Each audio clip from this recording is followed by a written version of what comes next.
Vamos ver se você entendeu. Tenta me acompanhar nesses exercícios aqui. Vamos supor que eu tenho uma espira contida no plano da tela. Eu peguei um ímã e vou aproximar o ímã da tela em direção a essa espira. O que está se aproximando é o polo norte do ímã. A corrente induzida nessa espira deve fazer aparecer aqui na frente um polo norte, tentando repelir o polo norte que se aproxima dela. As pessoas costumam colocar setas no N para indicar o sentido da corrente elétrica induzida, sentido anti-horário aqui no caso. Porque se eu enxergo um polo norte, eu preciso enxergar linhas de campo que saem do centro da espira, né? E a regra da mão direita vai me dizer exatamente isso. Coloca o dedão no sentido da corrente e você vai ver que seus dedos saem aqui do centro. Vamos supor que um polo sul se aproxima da espira. E a lógica é a mesma. A corrente elétrica formada aqui vai fazer aparecer um polo sul olhando para o ímã, de tal maneira que o ímã seja repelido. Se a gente colocar setas nesse S, a gente vai entender que o sentido da corrente é no sentido horário. Porque no polo sul as linhas de campo entram no centro da espira. E a regra da mão direita vai me dar exatamente isso. Você está entendendo, né? Vamos supor que um polo norte se afasta. Se o polo norte se afasta, a corrente induzida vai fazer essa bobina atrair esse polo norte. Então precisa aparecer aqui um polo sul. Se eu colocar setas no S, eu vou entender que a minha corrente está girando no sentido horário também. E se um polo sul se afasta, essa espira tenta atrair esse polo sul, então aqui vai aparecer um polo norte, nesse sentido, e esse vai ser o sentido da corrente induzida. Acho que deu para entender essa ideia, né? Legal, então essa foi a lei de Lenz. Vamos passar para o próximo tópico. O livro chamou essa seção de força eletromotriz em movimento, e você vai entender o porquê. A ideia é a gente aplicar quase tudo que a gente viu até agora nesse sistema. Vamos considerar agora que a variação de fluxo acontece porque a gente está aumentando ou diminuindo a área da espira. A gente não mexe no campo, a gente não mexe no ângulo, a gente mexe na área. E a maneira de fazer isso é a seguinte, ó, aqui tem um circuito fechado com uma resistência R. E o mais interessante é que esse segmento azul ele é móvel, ele pode deslizar pelos fios, mantendo contato com os fios, tanto para a direita quanto para a esquerda. E dessa maneira eu mudo a área, né, cara? Se a área aumenta, mais linhas estão entrando, então eu mudei o fluxo. Se a área diminui, menos linhas estão entrando, então eu diminuo o fluxo. A altura L da minha espira vai ser sempre fixa, mas esse comprimento aqui não vai ser. A gente chamou ele de X. E X depende do tempo, né, cara? Depende de como esse fio se movimenta. Vamos supor que esse segmento azul está se movendo com velocidade constante para a direita, por exemplo. Tenta usar a lei de Lenz para identificar o sentido da corrente elétrica nessa espira. Horário ou anti-horário, querido? Se a área aumenta e mais linhas entram, a corrente elétrica formada tem que se opor a esse aumento de entrada. Então ela deve produzir linhas que saem. Então ela tem que andar nessa direção e sentido aqui, ó, sentido anti-horário. Usa a regra da mão direita para ver isso. Bom, vamos calcular então o fluxo magnético por essa área variável. Aqui está a minha expressão. Essa integral fica fácil, porque o B é constante, esse cosseno é igual a 1, a gente vai ter a integral de dA. Isso aqui vai me dar a área total. Essa área total é variável, então eu vou colocar L vezes X, onde X depende do tempo, certo?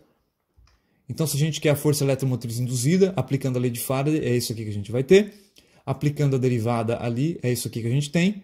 B e L são constantes, então eu vou ter algo assim.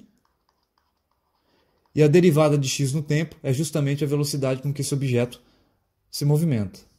Legal? Faltou menos aqui, mas tudo bem. A gente não vai considerar esse camarada, porque a gente já fez a análise do sentido da corrente, certo?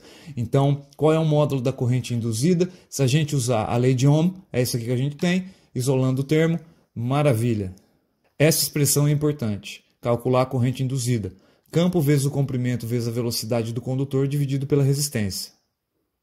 Vamos supor agora que a gente quer olhar para a força magnética sobre esse condutor azul que está em movimento. A gente lembra que a força magnética sobre um condutor é dada por isso aqui. Tem um produto vetorial entre o comprimento do condutor e o campo B.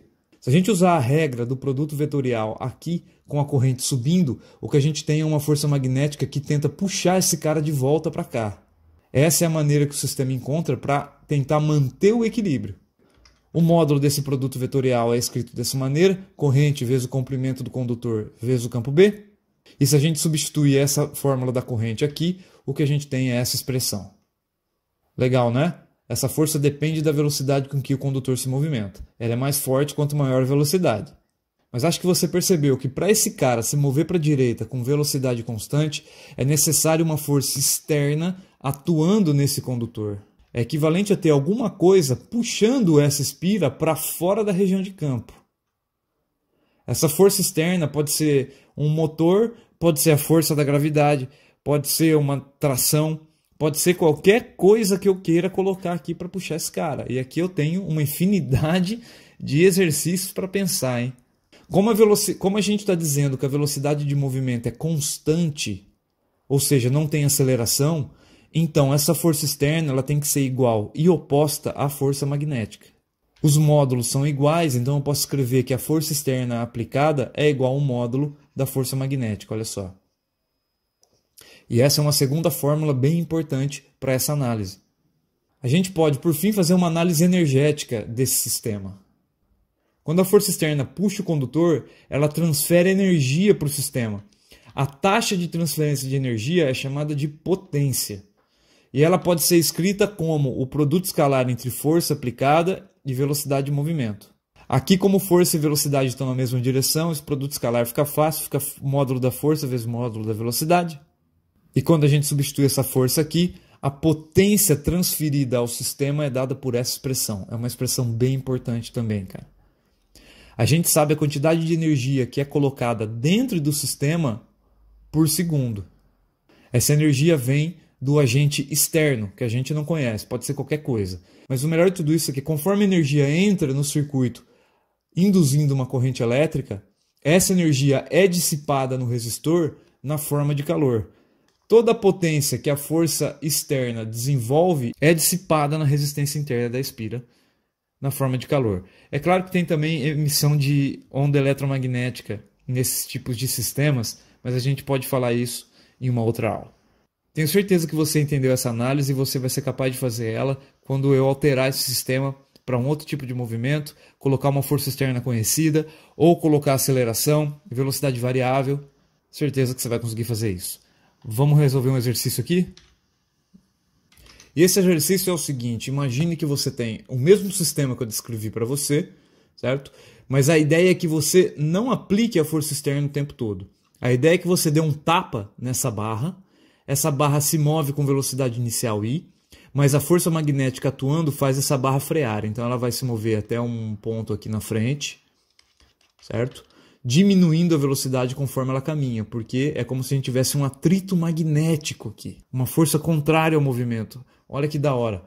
E o exercício quer que a gente utilize as leis de Newton para encontrar uma fórmula da velocidade em função do tempo. Então olha só como você faz. O meu sistema é essa barra e eu vou aplicar a segunda lei de Newton nela. Segunda lei de Newton, força igual a massa vezes aceleração. Muito fácil, isso aqui é uma equação vetorial, mas como o movimento se dá apenas nesse eixo, a gente pode chamar esse eixo de eixo x, então a gente diz que a força resultante em x é igual a massa vezes aceleração em x. Lembrando que isso aqui, cara, é a força resultante. Essa aqui é a somatória de todas as forças ao longo dessa direção. E por que fica fácil o sistema? Porque só tem uma força aqui, que é a força magnética que está freando o objeto. O meu eixo x é esse cara, eu estou orientando ele positivo para a direita, então essa força é contrária ao eixo x, eu preciso colocar um sinal menos quando eu for escrever o módulo dela aqui. Legal, a gente já viu que essa força magnética é dada pela corrente induzida vezes o comprimento L do condutor, aqui ele chamou de Lzinho. É Lzinho vezes o campo. E do lado de cá a gente tem a massa vezes a aceleração. Só que a aceleração eu vou escrever desse jeito. A aceleração é a derivada da velocidade no tempo. Essa função velocidade é o que eu quero encontrar. Essa velocidade depende do tempo. Legal? Isso aqui é uma equação diferencial. A fórmula da corrente induzida é BLV sobre R. A gente acabou de ver isso no slide anterior. Então, substituindo tudo isso aqui, esse aqui é o L minúsculo, né, cara? Então, substituindo tudo isso aqui, eu vou ter o seguinte. Legal. Agora eu vou manipular os termos para deixar as dependências da velocidade de um lado. Muito legal. Então eu tenho velocidade de um lado e dependência temporal do outro. Apesar de tudo isso aqui ser uma constante. O próximo passo é tomar a integral em ambos os lados dessa expressão. Do lado esquerdo, a gente integra apenas velocidade. Então, a gente vai começar de uma velocidade inicial que foi fornecida e ir até uma velocidade final que depende do tempo que a gente quer descobrir. Do lado direito, a gente começa num tempo t igual a 0 e vai até um tempo final t. Então, essa integral do lado esquerdo é um logaritmo. Vai dar logaritmo de v sobre logaritmo de velocidade inicial. E do lado direito, a integral de uma constante vai dar essa mesma constante vezes o tempo. Para terminar, eu uso a propriedade de logaritmo para inverter esse cara. Tá, cansei de escrever isso aqui. Vou chamar isso aqui de alfa. É uma constante. Então, para finalizar, vou jogar o v aí para o outro lado. Então, a minha função velocidade é igual à velocidade inicial vezes uma exponencial que decai com o tempo. Olha que massa. Ou seja, se você der um peteleco nessa barra, ela começa com velocidade i, mas conforme o tempo passa, as velocidades diminuem e decaem exponencialmente. Essa dependência temporal com a velocidade do objeto é clássica de uma força de atrito ou uma força resistiva proporcional à velocidade do objeto. Um exemplo muito parecido surge com objetos em queda livre sob a ação da resistência do ar. E você também consegue notar o poder da fórmula de Newton, cara. E esse é o coração da mecânica newtoniana. Basta conhecer a força aplicada no objeto que você consegue descrever como a velocidade varia. E se você tomar a integral dessa expressão de novo, você vai ter a equação das posições desse objeto. Então você sabe exatamente onde esse cara vai estar em cada instante de tempo. Basta conhecer a força aplicada, cara. É por isso que Newton faz tanto sucesso, tá? Pela simplicidade da coisa. Acho que você entendeu tudo que a gente trabalhou até agora. Eu vou deixar uma lista de exercícios para você praticar até o desafio, beleza? Então, aquele abraço.